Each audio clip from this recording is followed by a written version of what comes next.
Zera ko mumeze neza mwese abanywanyi bacu mukurikiye amakuru n'ibiganiro vya misi yose tuba turiko turabashikiriza ngakumbonesha kure yacu kandi yanyu ya ICTV.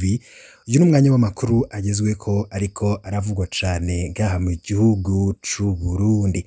Mu ngingo nkuru muribuka za nzu musitanteri wa komine Kiremba yagurisha imiliyoni zitatu zigatuma umukuru w'igihugu ategeka ko uyo musitanteri aca yerekana icatumye agurisha izo nzu ndetse agaca azisubiza. Kuri ubu ngubu ibibazo vyavutse ariko amakuru ahejeje kudushikira nuko zasubijwe mu minwe ya komine. Kurundi ruhande ariko bamwe mu ndongozi zo muri iyo komine bakaba bacitsemwo imigwi, bamwe bashigikiye uyo musitanteri abandi bakaba bari ku ruhande rwa komine. Ndaza kubibabwira muri ano makuru twabiteguye vyose mu buryo buramvuye, tuze kubabwira ukuntu vyifashe ndetse n'ukuntu iyo migwi yacitsemwo ndetse n'ukuntu batanguye gusubiranamwo. Mu ndwi zibiri ziheze ubunywero 9 buramaze kugagwa mu ntara ya Bubanza kubera kutubahiriza ibiciro. Ubwo bunywero bwugawe nubuhe, ese babwugara bagendeye kuki? Turaza kubibabwira vyose muri ano makuru twabiteguye mu buryo buramvuye. Harandi makuru atandukanye avugwa irya nino ndibuze kugushikiriza. Mu yandi makuru uribuze kumva ngaha kumbonesha kure yacu kandi yanyu ICTV naguteguriye, ndaza kukubwira ukuntu ikiringo c'amezi 3 arico gihabwa umuntu yafatiwe ibintu n'ikigo kijejwe gutoza amakori n'amatagisi OBR. Turaza kuraba itangazo bashize ahabona.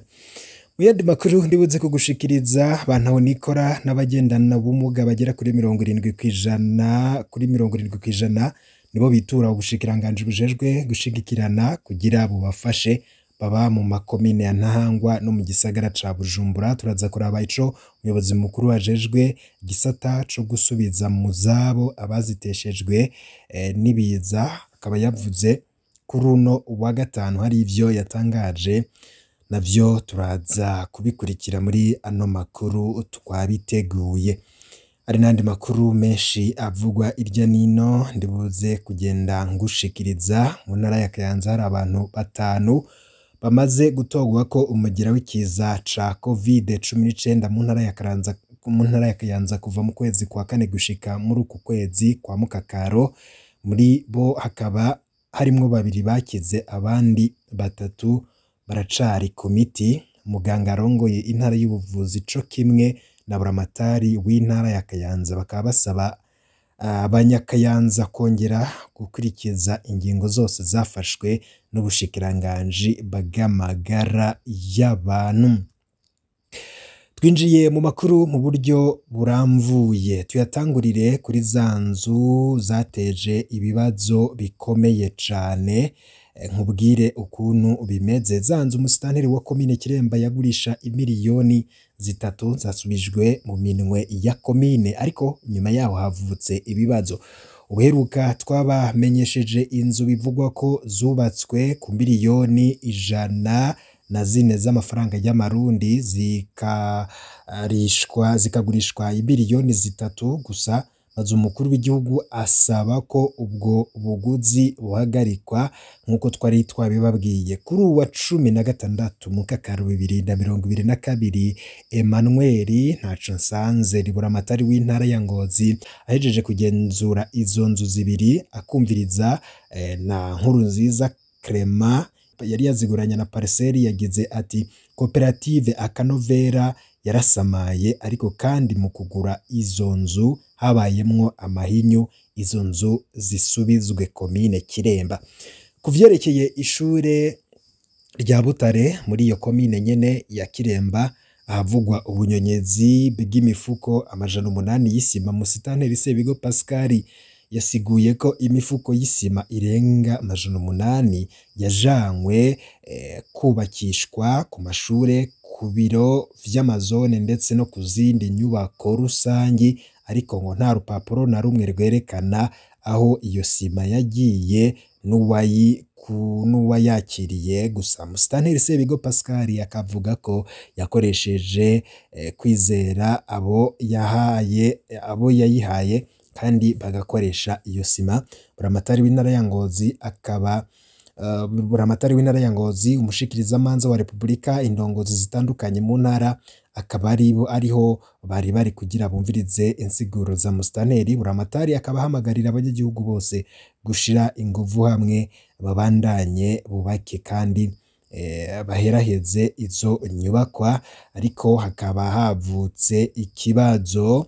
Amakuru ahava mu ntara ya Ngozi akaba avuga ko inama ya komine Kiremba ikaba igabuyemwo kabiri, eka mbere n'abanyakiremba bamwe bakaba bari inyuma ya Musitanteri abandi inyuma y'umukuru w'inama ya komine. Vyibonekeje mu nama Buramatari w'intara ya Ngozi yagirishije kuri uwa gatandatu abanyagihugu b'Ikiremba ku kibuga aho bita ku Masanganzira nk'uko yabitumwe n'umukuru w'igihugu.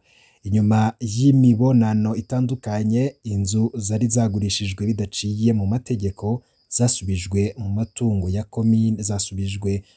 ya komine. Ibindi Emmanuel Ntaco Nsanze arongoye iyo ntara ya Ngozi yavuze ko agiye gutanga icegeranyo ku bamutumye y'ukuntu ibintu bimeze. Urumva ko rero ibintu bitoroshe aba na gatoya. Ikiringo c'amezi 3 nico gihabwa umuntu yafatiwe ibintu n'ikigo kijejwe gutoza amatagisi n'amakori OBR kuba yitunganije ashobore gusubizwa ibintu vyiwe arishe amande n'amatagisi asabwa. Bikaba bivugwa n'umushingwamanza Ferdinand Remesho. Uwo mushingwamanza akaba asigura ko umukomiseri mukuru wa OBR ashobora kongera ko ikindi kiringo kugira uwo muntu ntavuge ko arenganijwe imbere yuko ivyo bintu bishigwa ku isoko bikagurishwa icamunara. Ivyo akaba ari insiguro zitangwa n'uwo mushingwamanza.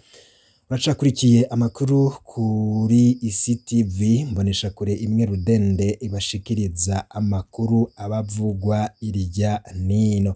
Harayandi nari nakubwiye mu ntango ko ndibuze kugushikiriza, nkaba nari nakubwiye ko hari bantaho nikora baja gusaba ubufasha mu bushikiranganje. Bantaho nikora n'abagendana ubumuga barenga 70% ngo bitura ubushikiranganje bujejwe gushigikirana kugira babufashe ngo baba mu makomine ya Ntahangwa no mu gisagara ca Bujumbura. Umuyobozi mukuru ajejwe igisata co gusubiza mu zabo baziteshejwe n'ibiza akaba yabivuze kuri uwa gatanu. Hari mu nama yo kurabira hamwe icokorwa kugira ikibazo cabo basegerereza mu mabarabara gitoregwe inyishu. Ponsier Hatungimana akaba basaba kurangura imigambi yo kwiteza imbere no kuja mu mashirahamwe. Bo bakaba basigura ko atamitaye bafise yo kurangura iyo migambi, bakasaba ko boshikikirwa kuko ataho nyene bikora nkuko babisaba.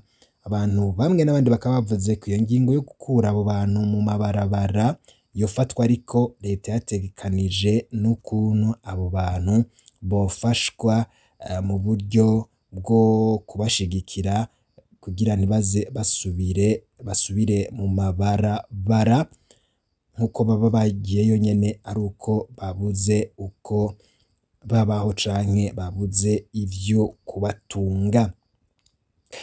Mu yandi makuru ariko aravugwa cane mu ntara ya Bubanza, mu ndwi zibiri ziheze ubunywero 9 buramaze kugagwa mu ntara ya Bubanza kubera kutubahiriza ibiciro. Muri komine Gihanga mu ndwi zibiri zigire zirangire haramaze kugagwa ubunywero 9, muri bwo 5 bwaraciwe amahadabu kubera kuduza ibiciro. Muri Bubanza ku mugwa mukuru w'intara hari hoteli yaciwe ihadabu y'amafaranga y'amarundi 250 kuko yanse kubahiriza ibiciro. Iyo ngingo yafashwe na buramatari w'intara ya Bubanza Nizigiyimana Cleophas kugira ibiciro vyose vyashinzwe na leta vyubahirizwe. abitwaza ngo inzoga ngo bazironka bigoye kandi zizimvye ngo nibareke kuzidandaza bakore ibindi aho kuduza ibiciro babidugiriza ku banyagihugu, ndetse uzogura inzoga ku giciro kirenze icashinzwe akaba asabwa kubimenyesha, atari uko nawe azoca abihanirwa. Ivyo bikaba vyashikirijwe n'umuhanuzi wa Buramatari ajejwe imico n'imibano mu nama y'umutekano muri komine Musigati kuri uwa 14 Mukakaro 2022. Abari bivye inka bwabakereye ko bataraheza kuyibaga, abajejwe umutekano baca barayiturira. Ivyo bikaba vyabereye mu ntara ya Ngozi muri komine Kiremba. Hari inka imwe yibwe kuri uwa 16 Mukakaro 2022 ku mutumba Kagarama, zone Musasa muri komine Kiremba mu ntara ya Ngozi. Iyo nka ikaba yari yibwe mu gicugu kuri uwo mutumba nyene. Abasuma bukaba bwarabakereye ko bakiriko barayibaga baca bayita hafi y'ibarabara rikuru inimero 6 bariruka. Abajejwe umutekano bakaba bahashitse bakaba bahejeje kuhashika baciye bafata ingingo yo kuyiturira kuko bitemewe ko izo nka zibagwa muri iki gihe hari inyonko ya Vallée du Rift. Abanyagihugu bakaba basaba ko boyibaha bakayifungurira. Ivyo rero bikaba navyo ari inkuru no kubwira mu zavuzwe cane ziriwe ziravugwa cane irya nino. Zindi nkuru zivugwa irya nino kw'isi, inkuru zivugwa mu mutekano, reka ndakubwire ino nkuru ku ntambara ya Ukraine. Igitero ca misile cagabwe ku ruganda rukora ivyogajuru cabereye i Dnipro, cishe abantu 3. Ibisasu vya misile vy'Uburusiya biterwa mu ntera ndende vyishe abantu 3 mu muji wa Dnipro uri hagati muri Ukraine, ubwo vyakubitaga ku ihinguriro ry'ivyogajuru no ku muhanda uri hafi aho. Nk'uko abategetsi baho babivuga, abantu hafi 15 bakomeretse, ndetse n'inyubakwa zo guturamwo ziri hafi aho zikaba zangiritse. Iryo hinguriro rya Yuzuhamashi rikora ivyogajuru nico canakoze icogajuru carungitswe misanzure ca SpaceX. Iyo nayo akaba ari y'umuhegwe canke mu rwizatunga Elon Musk. Abandi bantu 2 bakaba bapfuye ubwo ibisasu vya rokete vy'Uburusiya biharugwa muri za 40 vyaraswaga ku muji wa Nikoporo mu manuko bwa Dnipro, nk'uko umutegetsi wako karere yabivuze. No mu majaruguru ibisasu vy'Uburusiya nijoro vyarakubise ku nyubakwa yo guturamwo mu gisagara ca Chuhive kiri hagati mu muji wa Kharkiv, vyishe abantu 3 nk'uko Buramatari wa Kharkiv yabivuze. Buramatari ni guverineri. Umumenyesha makuru Joe Inwood uri mu mugwa mukuru Kiev akaba avuga ko mu gihe igitero co ku butaka c'Uburusiya mu burasirazuba bwa Ukraine cagabanije umurego, habayeho kwiyongera k'umubare w'ibitero vyo mu kirere akenshi vyagiye bikubita mu muji rwagati. Umuji wa Dnipro ukaba warakiriye impunzi nyinshi z'abanya-Ukraine bahunze imirwano yo mu burasirazuba mu karere ka Donbass, aho Uburusiya bwarunze abasirikare babwo barwanira ku butaka. Umushikiranganji w'ingabo z'Uburusiya Sergei Shoigu akaba yategetse abasirikare b'iki gihugu gukaza ibikorwa vyabo muri Ukraine mu kwirinda ibitero vy'inkoho za rutura n'ibisaso vya misile vya Ukraine mu turere tugenzurwa n'Uburusiya. Akaba yabivuze ubwo yashikirizaga ijambo ku basirikare b'Uburusiya mu turere bagenzura muri Ukraine, nk'uko vyatangajwe n'ibitangazamakuru vy'Uburusiya. mu butumwa bwo ku rubuga rwa Facebook umukuru canke meya w'umuji wa Dnipro yitwa Boris Filatov akaba yashishikarije abaturage b'abasivile kuva muri uwo muji.